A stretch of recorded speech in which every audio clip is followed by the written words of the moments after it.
가끔 성도님들 가운데 제자 훈련을 하거나 예배를 드리고 나서 그렇게 말씀하신 분 들어 있어요. 목사님, 저는 목사님 말씀 듣고 도통 뭔 얘기인지 모르겠어요. 이렇게 하시는 분이 들어 있습니다. 왜 그럴까 보면은 이유가 다양합니다. 어떤 분은 하루 종일 일터에서 땀 흘리며 일하다가 지친 몸으로 그 은혜 받겠다고 왔어요. 마음은 온이로되 육신이 약해서 피곤하고 졸고 할 수 있어요.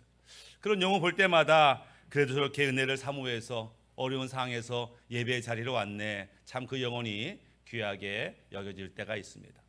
어떤 경우는 예배하러 왔지만 마음에 걱정, 근심이 많아요. 문제가 커졌어요. 이 문제에 온통 신경이 집중되어 있어서 말씀이 들어오지 않는 경우가 있어요. 사실 하나님 앞에서, 문제보다 더 크신 하나님 앞에서 이 문제를 내려놓고 응답받으면 참 좋은데, 문제가 너무 크게 보이고 너무 급한 나머지, 빨리 예배 드리고 문제 해결하러 가야 되겠다, 이 생각이 너무 큰 나머지 예배에 집중하지 못하는 경우도 있죠. 그러나 또 다른 경우도 있는데, 악한 영이 우리가 말씀 듣고 은혜 받는 것을 방해할 때가 있습니다. 그래서 우리가 말씀을 사모하지만 우리의 귀를 막고 우리 눈을 막고 우리 영적인 감각을 막고, 그래서 은혜 받지 못하게 하는 어둠의 악한 영의 역사도 있다라고 하는 거예요.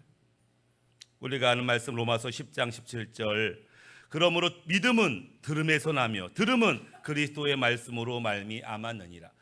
그리스도의 말씀, 하나님의 말씀을 들으면 믿음이 생기고, 믿음이 생기면 문제를 해결하고 어둠을 이길 만한 권세가 생기기 때문에 사탄도 알아요. 믿음이 생기기 전에, 말씀 듣기 전에, 은혜 받기 전에 사전 차단하자. 우리 혼미하게 하고 미혹하게 하고 무감각해 하게 하는 어둠의 악한 영들이 있다라고 하는 거예요. 특별히 마지막 시대는 더합니다. 마지막 시대는 혼미케 하는 영, 미혹의 영, 무감각해 하는 영들이 더 역사해요. 마지막 때는 성도들이 능력이 없어서 실패하는 게 아니에요. 마지막 때는 분별력이 없어서 실패하게 됩니다. 그러니까 마지막 때일수록 은사, 능력 이거 좋지만 마지막 때는 더 분별력을 우리가 사모해야 되죠. 얼마 전 통계를 보니까 우리나라에 무당, 역술인 등록된 사람만 30만 명이에요. 그러니까 그들이 등록되지 않은 무당, 역술인 해가지고 100만 명 봅니다. 한국 인구가 5천만 명이라고 봤을 때 100만 명은 50명당 1명은 무당이 있다는 얘기예요. 엄청 많죠. 목회자들은 10만 명입니다. 그러니까 무당들이 목회자보다 10배가 많아요. 굉장히 많은 것을 보게 됩니다. 그 얘기는 어떤 의미냐면, 모든 사람이 다 예수님 믿는 건 아니지만 모든 인간들 영적인 존재라서 영적인데 관심을 갖지 않을 수 없다는 거예요. 우주 과학 시대, 첨단 과학 시대, 아무리 그래도 인간은 기본적으로 영적인 존재이기 때문에 영적인 것에 관심이 있어요. 근데 영적인 관심이 있다고 다 하나님이 기뻐하냐? 그러지가 않죠. 그 영이 어디에 속해 있느냐? 하나님께 속해 있는 영이냐? 어둠 가운데 속해 있는 영이냐? 여기에서 차별이 있는 것들 보게 됩니다. 예전에 저희가 이 수유리 쪽 살 때 늘 미아리 고개를 지나갑니다. 미아리 고개를 지나갈 때만 느끼는 게 온통 점집, 무당집이 그렇게 많아요. 세보다가 많았는데 눈에 보이는 것만 수백 개야. 얼마나 무당집이 많은지. 사람이 점 보려고 하면은 야 미아리 갔다 왔어. 그럼 점 보러 갔다 왔다는 얘기가 있죠. 요즘은 유튜브에서, 인터넷에서 얼마든지 점을 보고 사주를 보고 할 수 있는 시대가 됐어요. 요즘에는 아주 세련되고 젊은 이런 자매가 무당이 돼가지고 인터넷에 나와요. 뭐라고 하는지 아세요? 구독, 좋아요, 알람 설정. 무당이 그러고 있어요. 그러면서 하트를 그리고 무당이 얼마나 세련됐는지. 마지막 때는 악한 영이 대놓고 역사하는 것을 보고, 믿는 자라고 하면서도, 기독교인이라고 하면서도 그 어둠의 세계에 빨려가는 것들을 얼마나 많이 보는지 모릅니다. 이 마지막 때가 될수록 사탄, 마귀가 목표로 삼는 게 있는데, 비록 구원받았을지라도 모든 이들을 지옥에 보내고자 하고는 그런 마음이 있다라고 하는 거예요. 이 마지막 시대에 성도들이 어떻게 살아야 되냐면은 하나님이 주신 은혜의 구원을 잘 간수할 필요가 있어요. 다른 말로 하면 하나님이 주신 은혜의 옷, 구원의 옷을 잘 지킬 필요가 있다라고 하는 것입니다. 오늘 본문의 말씀 요한계시록 16장 15절 다시 읽어보면 보라 내가 도둑같이 오리니 누구든지 깨어 자기 옷을 지켜 벌거벗고 다니지 아니하며 자기의 부끄러움을 보이지 아니하는 자는 복이 있도다. 마지막 때 옷을 뺏기지 않아가지고 옷이 없어서 벌거벗고 다니지 않으면 그게 복된 인간이야, 이렇게 이제 말하는 거예요. 얼마 전에 설교 가운데 제가 성경에 등장하는 의복에 대해서 말했어요. 성경에는 크게 속옷이 등장하고 겉옷이 등장한다고 말했습니다. 속옷의 최초의 등장은 에덴 동산에 등장하죠. 아담과 하와가 범죄함으로 말미암아 갑자기 자기들이 벗은 줄 알고 숨었어요. 너무 부끄러워요. 하나님이 오실 텐데 너무 부끄러워서 그들이 한 게 뭐냐면 나뭇잎을 엮어서 자기의 부끄러움을 가렸어요. 이 부끄러움은 죄가 드러났다라는 거예요. 자기의 노력으로, 자기의 수고로 자기의 죄를 가렸지만 그게 하루도 지나지 않아서 나뭇잎이 말라서 바스러져 사라집니다. 인간의 수고와 노력으로는 이 지은 죄를, 부끄러움을 해결할 수 없다라고 하는 거예요. 결국 하나님이 죄 없는 짐승을 잡으셔서 그 가죽옷을 해 입히시니까 비로소 부끄러움을 가렸어요. 이것이 속죄의 은혜입니다. 속옷의 의미는 뭐냐면 우리의 죄가 감춰졌다. 예수 십자가의 보혈로 우리의 죄가 가려지고 용서를 받는 것, 우리가 그것을 속옷을 입은 것과 같다라고 하는 것이죠. 또 하나 우리 성도들에게는 겉옷이 있습니다. 요한계시록 19장 8절에 그에게 빛나고 깨끗한 세마포 옷을 입도록 허락하셨으니 이 세마포 옷은 성도들의 옳은 행실이로다.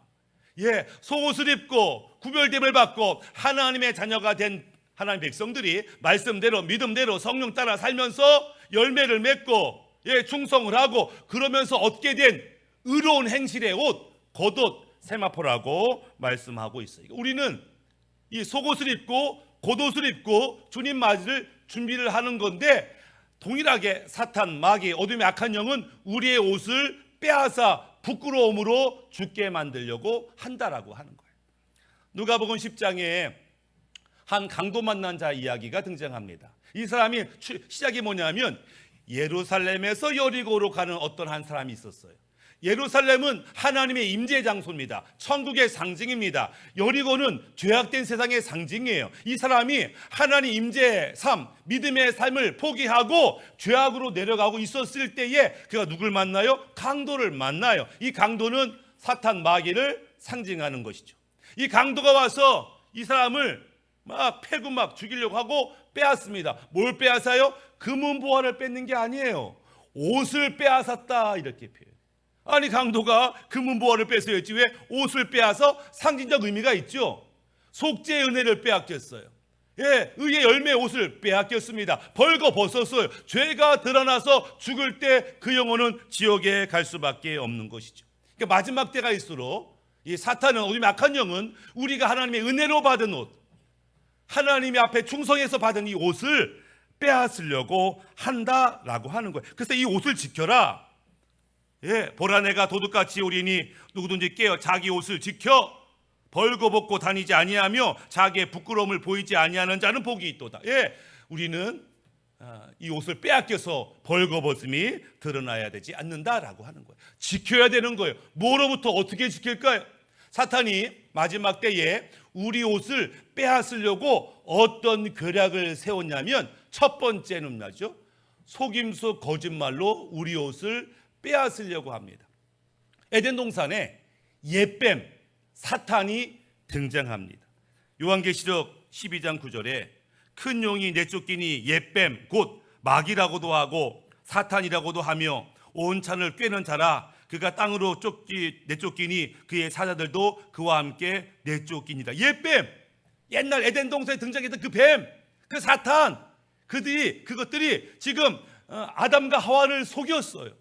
거짓말로 속였어요. 여기서 온천을 꿰다라는 단어를 플라나우라는 단어를 썼는데 길을 벗어나게 하다, 넋이 나가게 하다.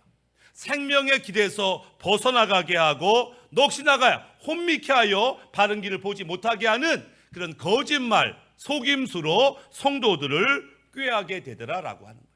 사탄이 등장해서 아담과 하와를 꼬십니다. 속입니다. 뭐라고 속여요? 하나님 말씀은 틀렸다라고 속여요. 하나님 말씀은 거짓이야. 왜 먹지 말라고 한 줄 알아? 이 선악과 먹으면 너도 하나님처럼 될까봐 하나님이 속이신 거야 라고 말해. 거짓말인데 아담과 하와 그 말을 믿어요.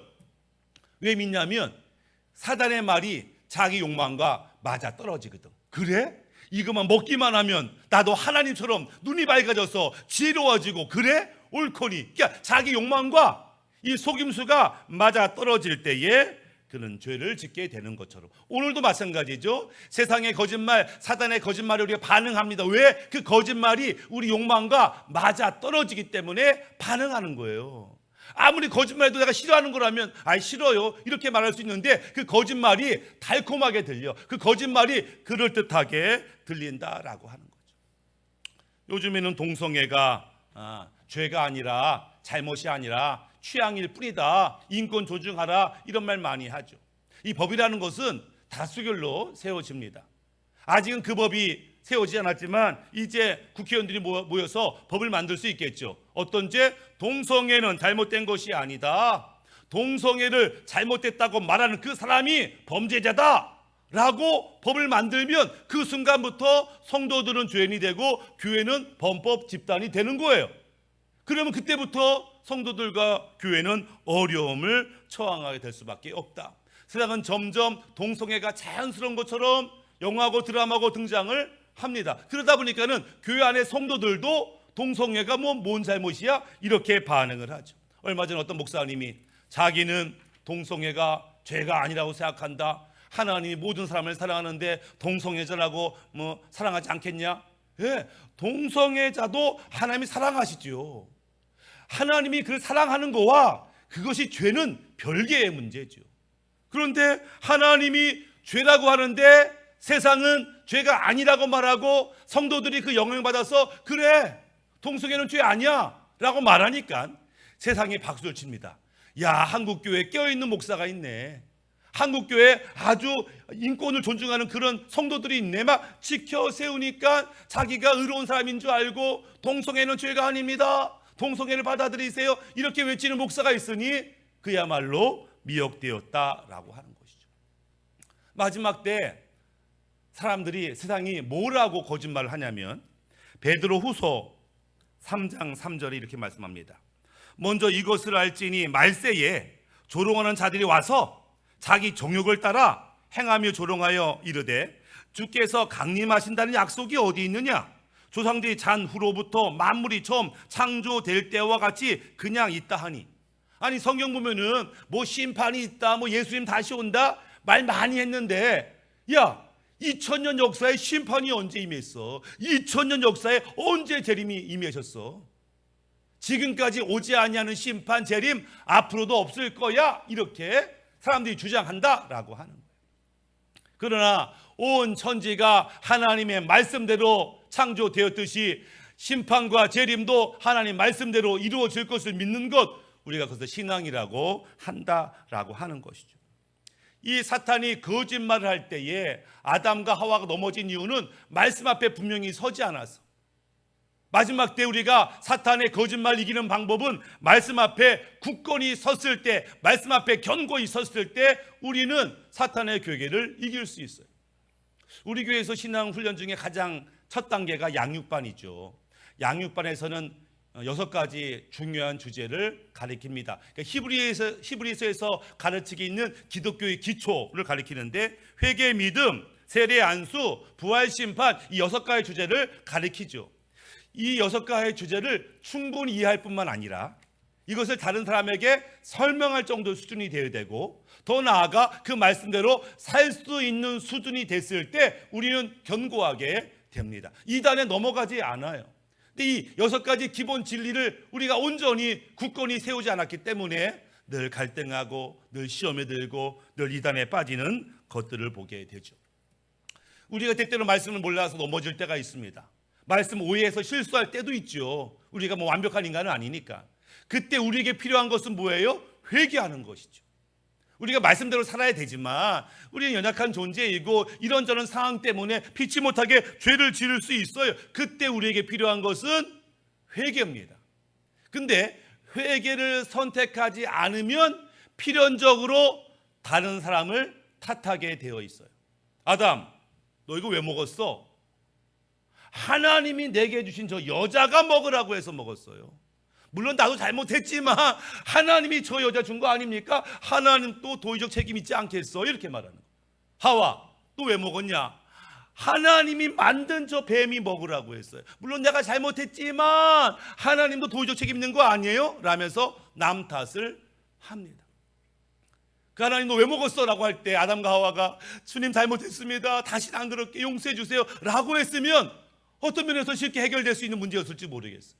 내 잘못 아닙니다, 저 여자 잘못이에요, 하나님 만든 저 뱀 잘못이에요 라고 남 탓할 때 회개의 기회를 놓쳐요. 예. 자기가 죄를 지었을 뿐만 아니라 다른 사람을 정죄하는 또 다른 죄를 짓게 돼요. 하나님의 은혜를 잃어버리는 어리석은 순간이 된다라고 하는 거예요. 회개는 뭐냐면 다른 말로 하면은 더러워진 우리 옷을, 하나님이 신 옷이 있는데 더러워졌어, 그것을 빠는 게 회개입니다. 요한계시록 22장 14절, 자로 두루마기를 빠는 자들은 복이 있으니 이는 그들이 생명나무에 나아가며 문들을 통하여 성에 들어갈 권세를 받으려 함이로다. 성경은 회개하는 것이 하나님께 받은 옷을 빠는 것과 같아. 하나님이 깨끗하고 아름다운 세마포를 주셨지만 우리가 살면서 실수하고 흘리고 넘어지고 더러워진 옷, 죄를 지은 우리의 삶, 근데 회개함으로 다시 깨끗하게 하는 하나님의 은혜가 있어요. 이 회개할 수 있는 것이 축복입니다. 회개할 수 있는 것이 은혜지요. 우리가 회개의 순간에 회개해야 되지, 남 탓하고 책임을 전가하는 것은 어리석은 자의 모습이다. 이게 첫 번째, 사단이 마지막 때에 성도들을 넘어뜨리려고 하는 첫 번째 괴계는 속임수죠. 두 번째 괴계가 있는데 아가서 2장 15절에 우리를 위하여 여우 곧 포도원을 허는 작은 여우를 잡으라, 우리의 포도원에 꽃이 피었습니다. 이 아가서는 솔로몬 왕과 술라미 여인의 사랑 이야기고, 이것은 하나님과 이스라엘 백성의 사랑 이야기고, 신약에 와서 이것은 예수님과 교회의 사랑 이야기죠. 근데 아가서 2장은 아주 행복해요. 막 행복해요. 사방에 포도나무에 꽃이 만발해서 얼마나 향긋하고 얼마나 좋고 행복한지 몰라요. 근데 그때 여우가 몰래 구멍을 뚫고 들어옵니다. 근데 성경은 포도원에 꽃이 피었습니다. 꽃이 폈다는 얘기는 향기로 가득한 상태예요. 주님이 너무 좋은 상태예요. 예수님 너무 좋고 교회가 너무 좋은 상태예요. 근데 아직은 열매가 없는 상태입니다. 교회가 좋아요. 교회 성도가 좋아요. 하지만 아직은 열매가 없는 상태에 이 마귀는 우리가 열매 맺는 것을 싫어하기 때문에 와서 우리가 그걸 빼앗아 갑니다. 하나님이 주신 우리의 거룩한 속옷과 겉옷을 빼앗아 갑니다. 우리의 은혜를 빼앗아 갑니다. 그래서 어디서 이 여우가 들어왔는지 그 구멍을 찾아야 되고 그 구멍을 막아야 되죠. 제가 군대 철원에 있었는데 철원 철책에서 근무를 했어요. 그러니까 철원 철책은 24시간 근무를 합니다. 밤에도 근무하고 낮에도 근무하고. 오늘 제가 근무하는데 이 철책선에서 바스락바스락, 뭐야, 간첩이 넘어오나? 제가 있을 때 한 명이 넘어왔었거든요. 또 넘어오나? 거기 막 긴장해가지고 막 보는데 바삭바삭. 근데 뭐 안 보여. 근데 혹시 뭐 뒤에 뭐 장교가 순찰오나? 안 보여. 바삭바삭 소리는 나는데 안 나. 뭐 뜬 눈으로 밤새우고 아침에 보니까 고라니가 돌아다니고 있어요. 고라니가. 근데 고라니가 돌아다니는 게 문제야. 왜냐하면 초소는 한 10m 옹벽 위에 초소가 있고 여기 절벽이고 철책이 이중으로 쳐 있어요. 아주 꼼꼼하게 쳐 있어. 그런데 이 사이에 고라니가 뛰어놀고 있어. 이게 뭐냐면 구멍이 뚫렸다는 거예요. 이상하다. 우리가 혹시라도 누가 넘어올까봐 안전하게 매일 검사하거든요. 근데 어딘가 구멍이 뚫렸다는 거야. 넘어왔겠지. 그래가지고 그 다음날 낮에 찾습니다. 어디에 구멍 뚫렸나? 어디에 구멍? 이거요? 구멍 못 찾아요. 도대체 어떻게 들어왔을까? 어딘가 들어왔을 텐데 구멍 찾기가 얼마나 힘든지. 아마 여우가 포도원에 들어와서 막 포도원을 막 해치는 겁니다. 막 꽃을 따 먹어요. 근데 이놈이 어디서 들어왔는지 알 수가 없어요. 근데 찾고 찾다 보면 구멍을 발견하게 되죠. 그럼 어둠의 악한 영이 하나님이 우리에게 주신 은혜, 은사, 축복들을 빼앗는 그 여우의 구멍이 어디냐면 육체의 오감입니다. 육체의 오감. 보고, 듣고, 말하고, 맛보고, 냄새 맡고, 느끼고 하는 이 오감은 생존에 너무너무 중요한 거죠. 생존에 너무너무 중요한 요소이지만 동일하게 육체의 오감을 통해서 어둠의 악한 영이 들어와요. 보는 것을 조심해야 돼요. 재밌다고 신나다고 볼 때 어둠의 악한 영이 들어와요.